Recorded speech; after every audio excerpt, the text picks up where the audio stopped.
So the president is in South Korea, and there's a photo on the front page of the Standard today. Kenya gets 60 billion shillings South Korea funding. President Ruto leads Kenya's delegation in talks with his South Korea counterpart, Yoon Suk-yeol. 63 billion shillings concessional development loan to Kenya by South Korea during the Korea-Africa Summit, and 31 billion shillings amount that will go into the Konza Digital Media City project to expand digital and creative economic opportunities for young people. Okay? The story, and you can follow what's been happening if you even follow the State House social media handles and President William Ruto's social media handles. He's updating on, okay, this is what we've done, meetings we've held. We also have a brief that's come out of, the recent visit to the USA, the deals that were signed, inked here, inked there. President has visited many places, signed deals. Presidents have come here, signed agreements. Prime ministers have come here, we've signed agreements. Oh, so what does that mean, though? Some of these deals, do we have proper clarity and vision and visibility into what the deal is? What's the cost of this? That's why we've invited Harrison Kinyanjui. He's an advocate of the High Court and a commentator on matters of governance. He's our guest for the next hour. Harrison, good morning. Good morning. Welcome to the hot seat of Kenya's biggest conversation. Thank you very much. I like the tie. Eric, I'm flattered. What's that color, Ndu? Which one? The tie. The tie. There are two colors. Okay, what are the colors? What are those colors? Ndu? There is burgundy and get this, salmon. Wow. Oh my goodness. Muga. The salmon that we've been looking for. Salmon. No, I'm going to put my foot in this one. So there's red and there's brown. Okay. Does that tell us the difference between ladies and gentlemen? I think it does. It does. She not only has an eye for color, she actually understands colors. Yes, I have just a slight improvement on primary colors. Me, no black and white. Oh my goodness. That having been said, the tie is lovely. It's a lovely tie. Appreciate it. No, it is, yes. I'm not aware of ties, but I know a good tie when I see it. Yes. Karibu sana. Siti, welcome our guest for the day's proverb. Yes, our proverbs for the whole of this week come from the Republic of the Gambia. The one who is too talkative leaves the mouth empty. The one who is too talkative leaves the mouth empty. Wakili, what's your interpretation of this proverb?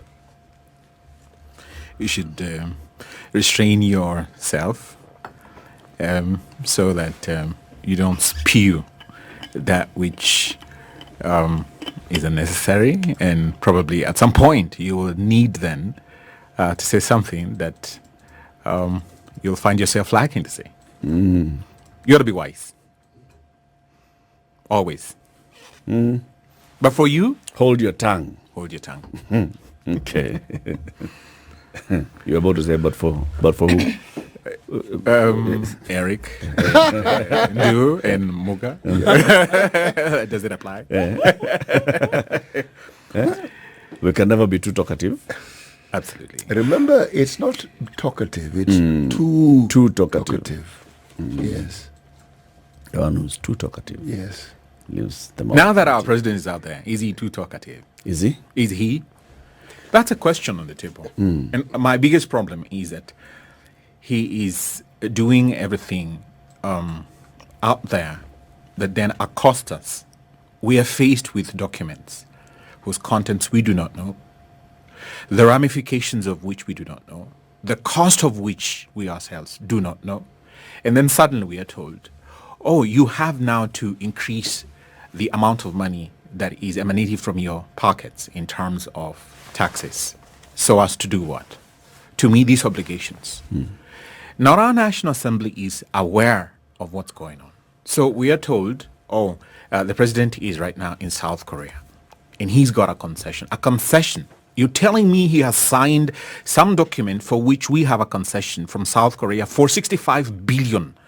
The National Assembly does not have. Now we have a law called the Treaty Making and Ratification Act. In Section 2 of that act, it says any agreement between states, any agreement is subject to that law. Now, that law is so elaborate, and it wasn't passed yesterday. It wasn't passed 10 years ago. It was passed in 2012. And it says that before you can sign a treaty, and by the way, it's a criminal offense for which you can be jailed for 15 years and you be fined 15 million if you go on behalf of Kenya to sign off some agreement without the National Assembly having sight and having debated and approved whatever you're signing off. Now, he goes to the US, and we are told that there he is in the company of the Honorable Musalia Mudavadi. He's in the company of the Honorable Her Excellency Waiguru for Council of Governors. What have they been signing on behalf of this country? There's one particular aspect of that trip which bothers me so much. And there is a company called G42. G42. This is an Abu Dhabi company. And they say that its base or its headquarters is in UAE. Now, this company has a deal worth $1 billion. 1 billion. You don't see that in the mainstream media. Nobody's reporting about it. We are told that there are 5 entities involved. The government of the Republic of Kenya signed what they call a letter of intent. The United Arab Emirates signed, and you have a company called now G42, and you have another company called Microsoft involved, and you have the U.S. Chamber of Commerce, I think. Now, my question is this. Suppose we have a disagreement about a particular, whatever provisions that will arise from that engagement. Where can we sue? Do we file the case in Nairobi? Do we file the case in the UAE? Or do we go to the United States where it was executed? Do we even know we our own selves if and when we are shortchanged? Why I say so is this. Nobody ever taught me about Lobengula. Lobengula was the king of the Shona, not Shona, Matabele land in Zimbabwe. Lobengula is approached by the South African British company. What was Lobengula sitting on? Gold. Lots of it. Lot of it. And then this South African British company comes and tells Lobengula, you sign here. You know, we have 10 people, Caucasians, Europeans, who will be traversing your land. Oh, really? Yeah, look, we have only this 2-meter railroad that we want to traverse through your land. That's it. Are you sure? Yes. So sign here. Lobengula signs. And voila.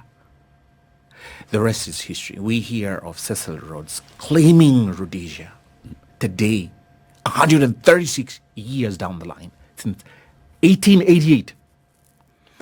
Zimbabwe's gold still streams to the United Kingdom. Okay.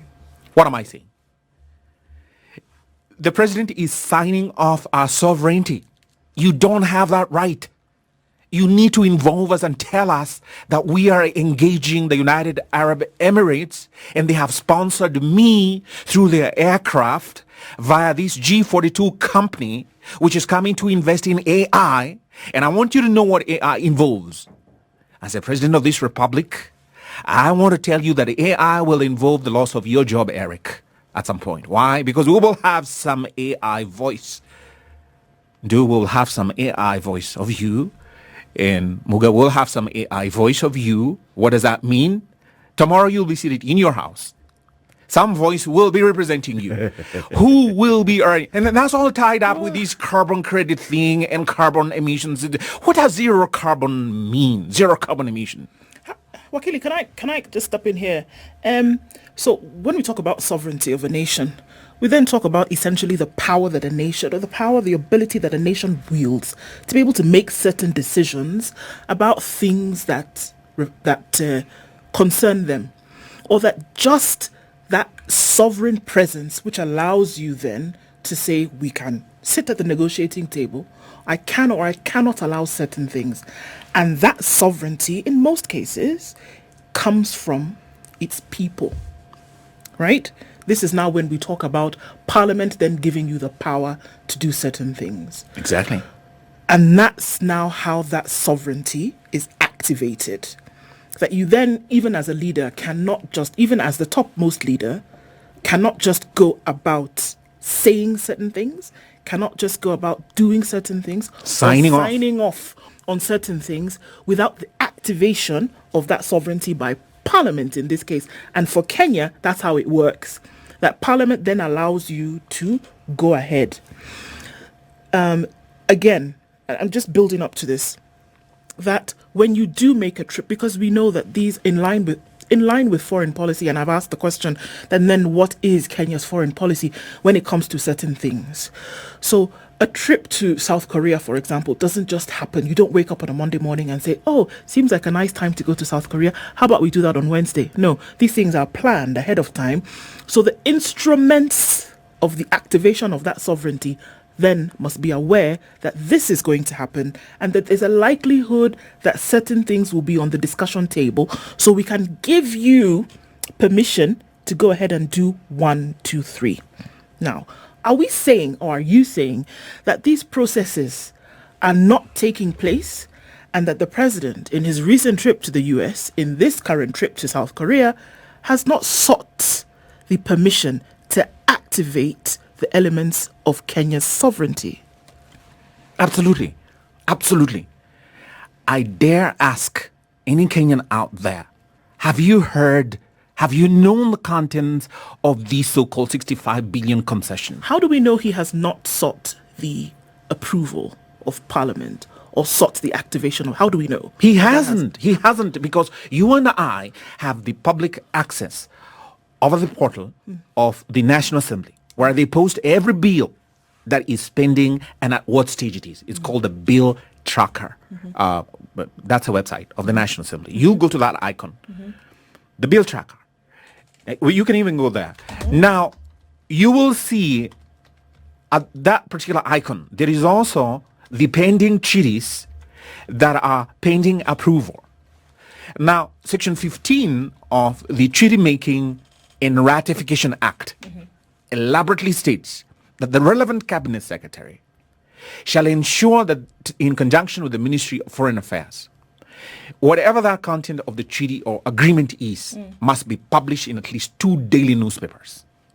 Which daily newspaper has the Ministry of Foreign Affairs published and informed us that this is what is happening? Eric, you have the president telling us through a teleprompter, for instance, on June 1st, Madaraka Day, we will be vaccinating 55 million of your cows. 22 million, sorry. That's what he said. We'll be vaccinating 50 million of your sheep and goats. With what? And he says this is going to be in conjunction between the national government and the county government. And that we, he says, the national government, will provide the vaccines. What vaccines? Under what arrangement?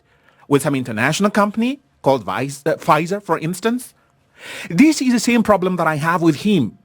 He takes a flight to the United States, signs an agreement in Georgia with a company called Coca-Cola. Can you, Eric, for some moment, can you, Muga, for a moment, fathom an idea that, fathom this concept. You have a company called Eric and Muga Company. They do. I'm not even joking. Yes. Eric and Muga, then they meet the president of Uganda, for instance, that they are going to be investing in Uganda, a private company. And that private company, does it draw resources from the national government of Kenya to go and take to the Ugandan territory? I don't know. But look at Coca-Cola. That we are told that they're going to invest, was it 22 billion US dollars or 20 million? I can't remember what he said. But we do not know the content of that agreement. This is a national government leader.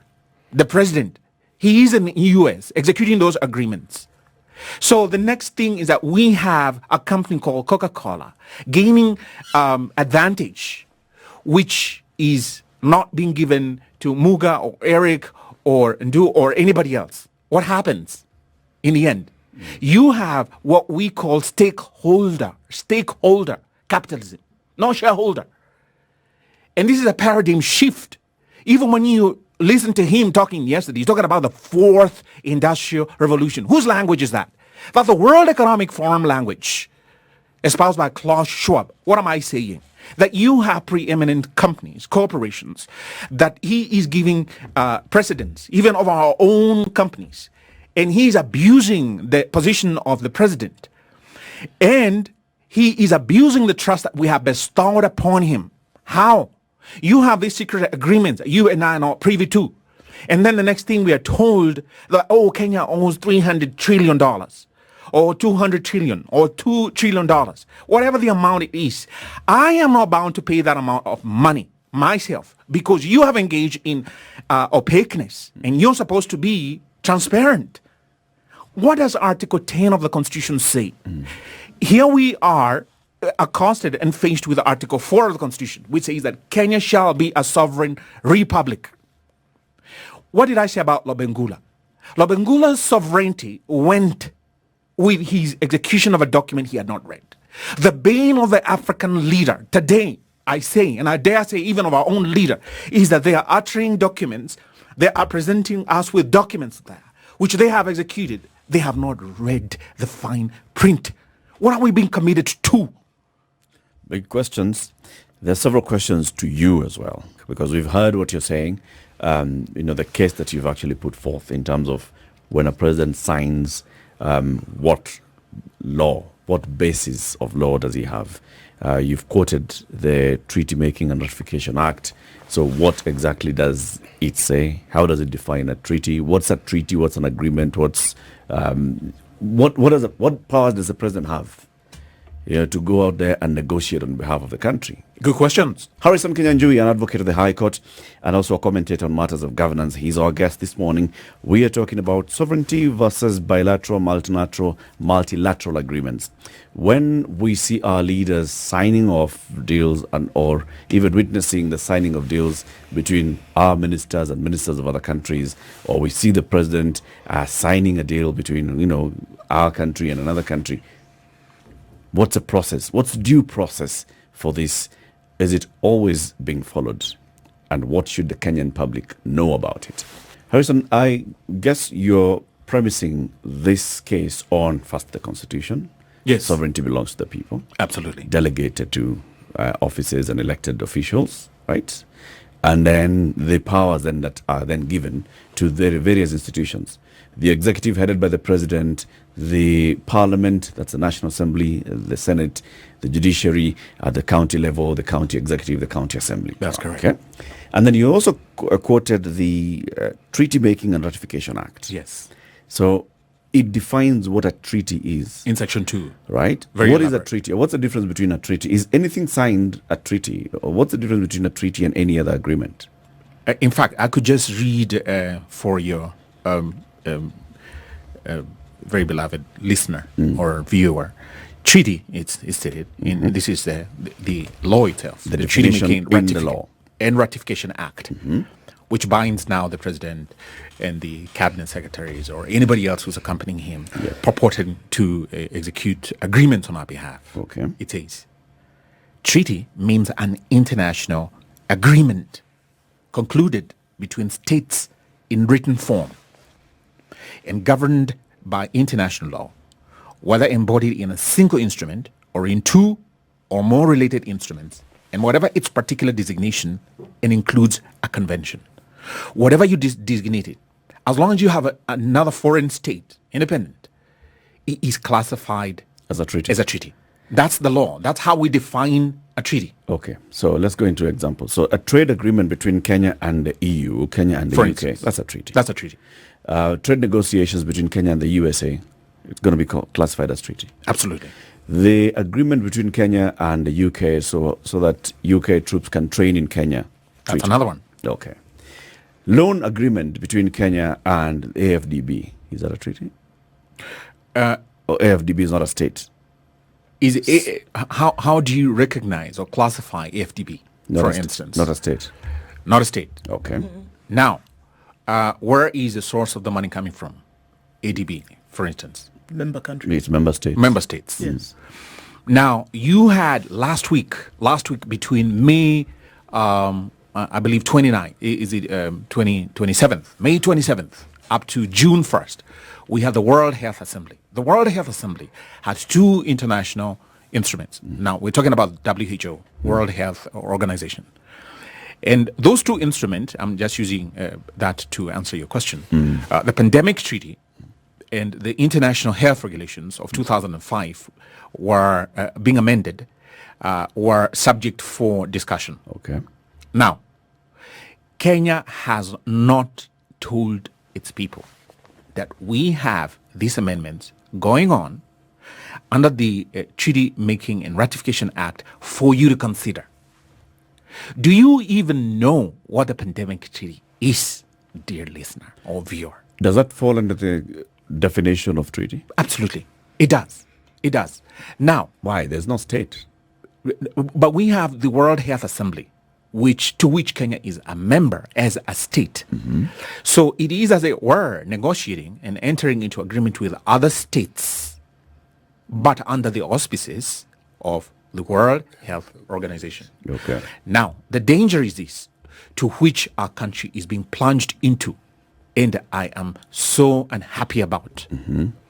You have someone being sent by this country to the Ministry of Health, for instance, whose negotiation skills are in question in terms of committing our country to, say, for instance, establish what they are calling the National Health Focal Point. Okay. The National Health Focal Point, I'm using this as an example, under the international health regulations, will supersede and override the President of this Republic. They can, for instance, say that there is a pandemic outbreak in Kitui, for instance. And they say that we are working under the auspices of the World Health Organization. Now, Section 6, subsection 2 of the Treaty Making and Ratification Act says that the executive should be very circumspect, very careful in choosing who will go to negotiate. The negotiation table is not to have a dummy or just someone sent from this country to go and represent us. In fact, if you would allow me, Eric, Ndu and Muga, to read Section 6, subsection 2 of that law, it says that when appointing persons to negotiate a treaty, the national executive or the relevant state department shall appoint person. This is in mandatory terms. Is an obligation to which shall, yes, absolutely. It's to which that the executive, the president, cannot squirm out of. The Ministry of Health, for instance, cannot just say that, oh, you know, that's my girlfriend. I'm just using an example. Who will go and negotiate. Shall appoint persons who are competent to undertake such negotiations in the interest of the people of Kenya. Okay. So my question now, going back, is that AFDB, for instance, is lending us money. This person who is going to negotiate on our behalf, does he have the skills, for instance, to negotiate? What is the best interest rate? Who determines that? Now, this law says two people. The national executive, which is headed by the president, and we have now the relevant state department.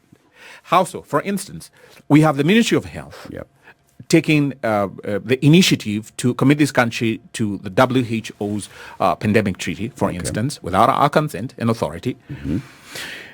Who should be negotiating that instrument?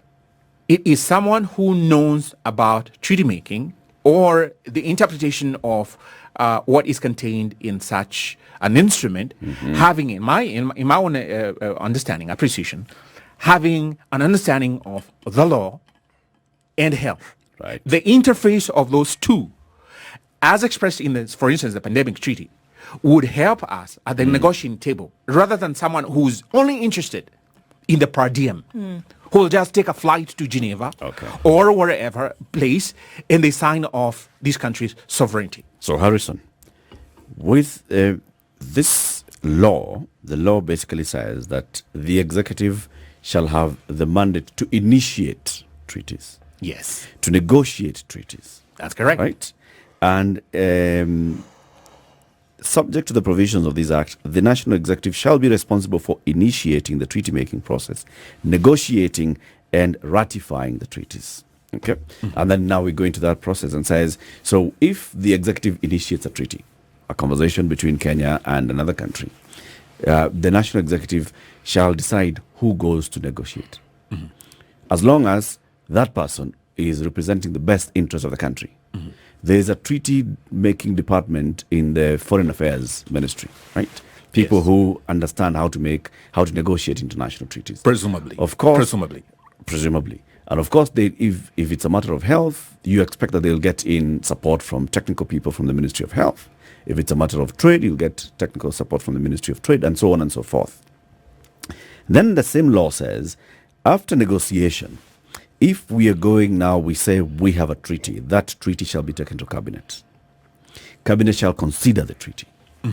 And the cabinet is given the authority to either accept or reject the treaty. Do they ever even scrutinize? Let's just go with the law. That's a law. The cabinet is given the authority to scrutinize, accept or reject. When they accept, it then goes to Parliament. That's true. For Parliament to look at, for Parliament to negotiate, to consider, for Parliament to say, all right, we are, as the representatives of the people of Kenya, okay with Kenya signing and ratifying this particular treaty. So it's a long journey. Eric, that's the procedure. Okay. So when we see the president, for example, here, witnessing concessional development loan with South Korea, is that a treaty? As I said, thank you very much. As I said, Section 2 defines that as an agreement subject to this law. We, the Kenyan people, are not operating under jungle law. We, the Kenyan people, are owed the duties and responsibility of transparency, of honesty, of that which we can call good governance. All these are espoused in Article 10. Now, it says here in the same law, when negotiating a treaty, what are the values? Section 6, subsection 1. I quote and I say, in negotiating treaties, the national executive, as a president, or the relevant state department, shall be bound by the values and principles of the Constitution and shall take into account the regulatory impact of any proposed treaty. They are bound to take the impact, the regulatory impact of whatever treaty they are engaging in. Now, let's talk about the agreement. Now, Muga finds himself accosted tomorrow with an increment of his taxes because 65 billion has to be factored in as a liability in terms of this country's GDP's slice that has to go and meet the obligation of the... Was he consulted? The values... Should he be? Absolutely, because it says there in Section 6, Section 1. At what stage? Good. At what stage is the consultation being now executed by this executive? All that we see is that him coming out and reading for us through public barazas or some other place, and he is telling us, oh, we signed off these. Oh, you know, Kenya has got this concession. Who told you? Can I ask a question? I actually have 3 questions I want to ask, but let me ask an immediate one. Would we consider the participation of Parliament as a representation of the sovereign? I've had to heave that sigh. A sigh of disappointment. We do not have a National Assembly or a Senate, in my view, with tremendous respect to those senators and members of National Assembly, who are driven by Article 10.2a, the very first value, patriotism. What is driving these people? The desire to please the executive and not be seen out of line. But that is injuring us as a people. Is there an example that you have, Harrison? Do I have an example? How about the Finance Act? Okay.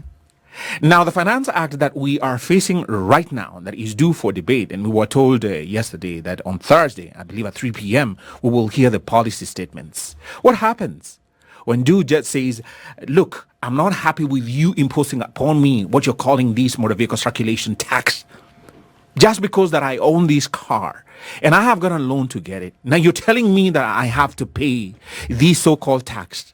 But where is it coming from? He's asking, at what point then is this National Assembly or the Senate supposed to represent me? Because Muga is supposed to ask this National Assembly people, now you want to pass this. Who told you that you need to impose this motor vehicle circulation tax? He wants to know the source. I have an answer for him, but for which the National Assembly will not entertain. And I'm going to tell him there's a company called BlackRock, and they have something called ESG. And that ESG it's an acronym for environment, social, and governance, those credit scores. And what do they say? They tell Muga, oh, we see you have an SUV. Now, we are very concerned about the environment, and we think that you are polluting the environment. Therefore, we do not want you to use your car. But they don't want to tell you that bluntly. Oh, they say that, look, you Ministry of Finance, for us to advance you more money. That's the World Bank, the IMF. Now, you have to tell Muga and Eric and the rest of the Kenyan people, you will not be able to operate your cars because we think you should get rid of fossil fuels because they are polluting the air, and we don't have more polite language to use than to tell you that you stop using that. But there's practice and principle. I think, CT, if you repeat your question, can we say that Parliament is the organ that represents the people, right? Yes. That's the question I was asking. In theory. In theory. Okay. Yes. Now, the reason why I asked this question is because right even before independence and into independence and over the years, we've been a sovereign state, we've had very many understandings with other countries, financial agencies, long before the 2010 Constitution. Now, the 2010 Constitution opened up a whole new paradigm. And that paradigm is what enables us to have this discussion we're having right now. That's correct. Okay? Yes. Because in the previous government, before this, the president could decide what he wanted to do and there's nothing you're going to do about it. And the Constitution probably supported them. Now, if I look at, say, let's start with the Kibaki government, right? Kibaki took us to China. I'm just speaking anecdotally, okay? He clearly understood. Out of that came the China-Africa development conferences and funds and what have you, okay? The Japanese, through TICAD, have had a Japan-Africa summit for the longest time, okay? The Koreans have now come in. President Kibaki, who didn't travel much, actually went to Japan to actually sign on a concessional loan. Now, perhaps we need to understand that why do we refer to it as a concessional loan? Because the word concessional means everything that normally applies to a loan does not apply to it. Interest rates are low. The time in which you're supposed to pay it is very flexible and long. You even have a moratorium. Like with the Japanese one, we're told they charge 0.02% and you have a moratorium of 10 years before you even start paying. The principle. Yes, the principle. Now, what I'm saying is this. We've had these understandings. The argument you make is a strong one, but I'm thinking to myself, when President Uhuru signed off on some of these understandings, because they were signed off, I wasn't consulted. Eric, were you consulted?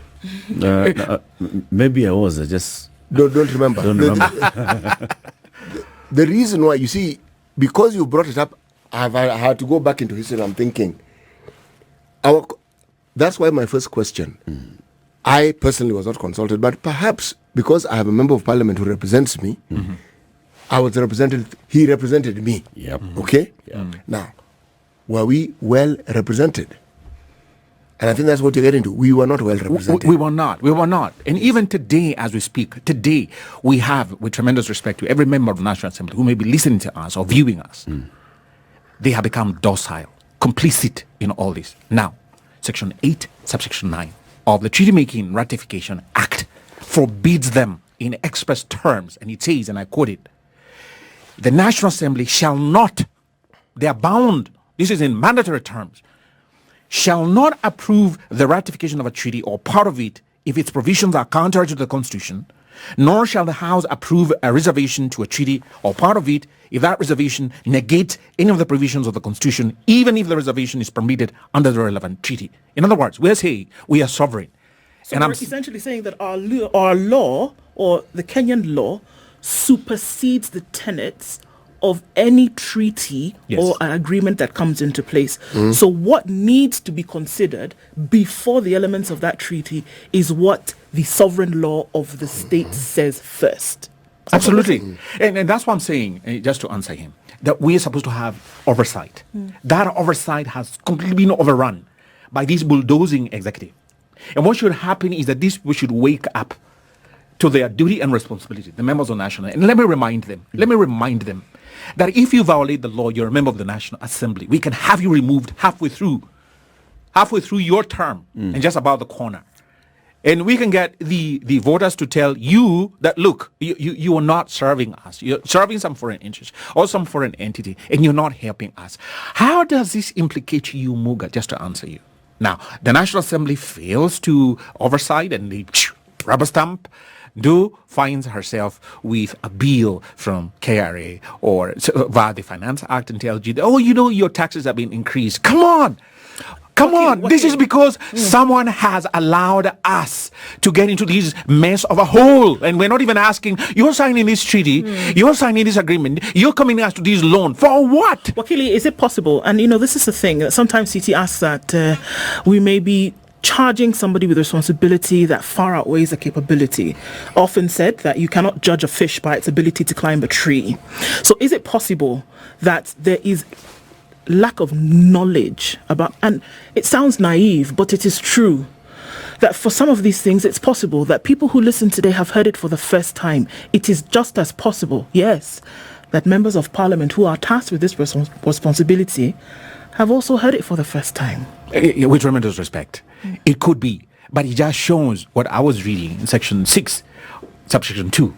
Competence is a requirement, and this is a law they passed. You have no business being a member of National Assembly or the Senate or even an MCA if you do not know the basic law that you're supposed to be applying, against which you're supposed to be judging the executive, and against which you're supposed to be telling the executive, look, you are out of line. Which of these members of National Assembly will tell the executive that you are out of line? And in fact, look at the responsibility the Constitution places on the president, that during the national address, he is supposed, under the Constitution, he is supposed to tell us these are the international obligations that Kenya has.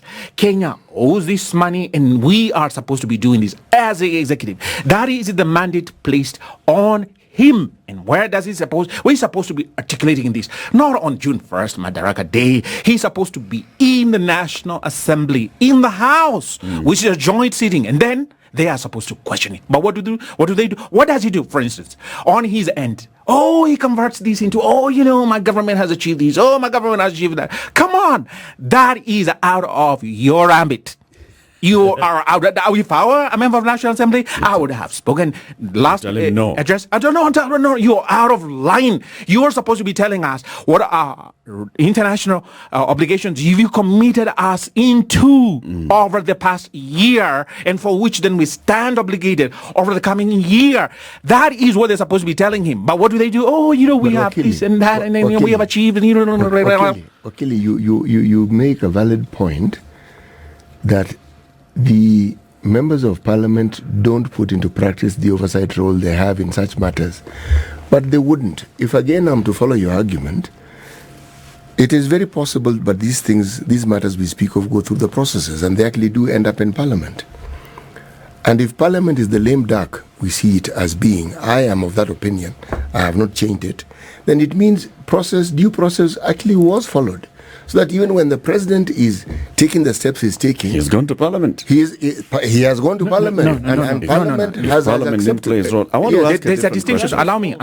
There's a distinction there between the antecedents, the processes that are supposed to precede a treaty ratification, which you quoted very elaborately, and the report he's supposed to give to you and I through the forum. Absolutely. That's a distinction. So that particular process is actually not followed to the letter. So the State of the Nation address should be addressing, saying it's these like are a the report commitments I've made. Yes. In terms of our sovereignty, this is where we stand. Yes. In This is terms like a of report. our boundary is intact. Yes. In terms of wars with neighboring countries or wherever we are at so war. essentially it's an accountability statement. Yes. That's what it is. Yes. And then the members of National Assembly are supposed to tell him, wait a minute, you're not being accountable. accountable. Remember, you went to South Korea.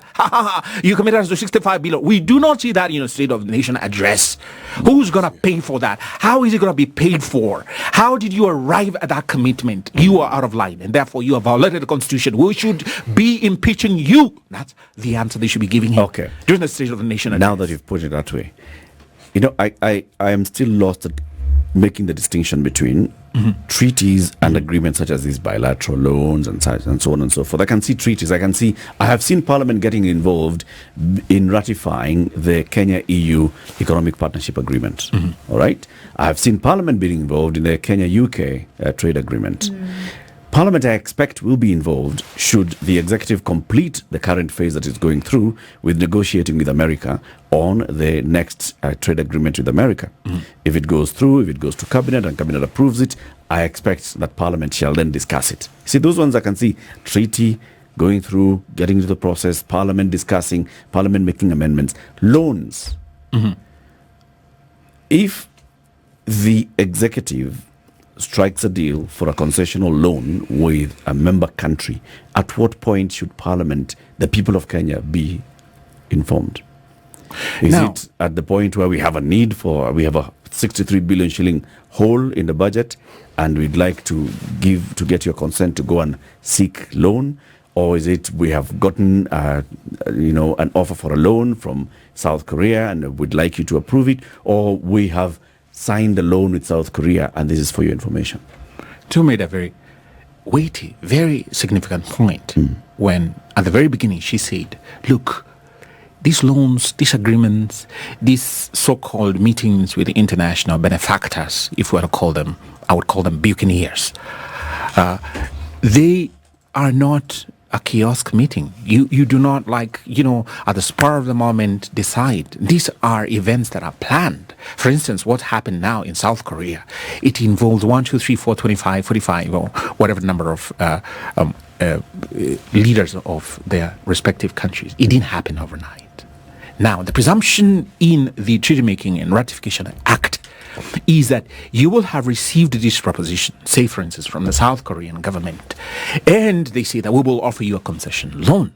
That is contained in a document. Remember, the definition that I gave in Section 2 of the Treaty Making and Ratification Act means that anything that is between a nation, another state, and Kenya, that is reduced into a formal agreement. Now, there is a presumption in the law that this particular formal agreement that you have has been circulated or sent to you in advance, so that then you're able to consider, Kenya sign off the 65 billion loan. Then, through the processes which you mentioned earlier on, the president is supposed then to take to the National Assembly. We will be borrowing this money, this concession loan, and this is the concession we'll be giving. Muga mentioned something about China. Today, I am horrified that China, in that agreement, and the SGR agreement, to begin with, more specifically, decided to take over KBC. Some chunk of the time between KBC Radio, KBC, Kenya Broadcasting Corporation Radio, between midnight and I think 5 a.m. or 6 a.m. It is all Chinese. It's all Chinese. It's part of the agreement. That's part of the agreement. Oh, my word. Absolutely. And it goes to what she was saying about our sovereignty. It is said in black and white. Eric, what you say you're black and white in Article 4.1 of the Constitution. Kenya is a sovereign republic. Yep. Oh, President Ruto, you are not at liberty to sell off my country. And I'm telling you, posterity and future is owed a country that is free from buccaneering. Harrison Kinyanjui, advocate of the High Court of Kenya and a commentator on matters of governance. You'll come again soon, okay? Thank you very much, Eric. This is the Situation Room, the only way to start your day.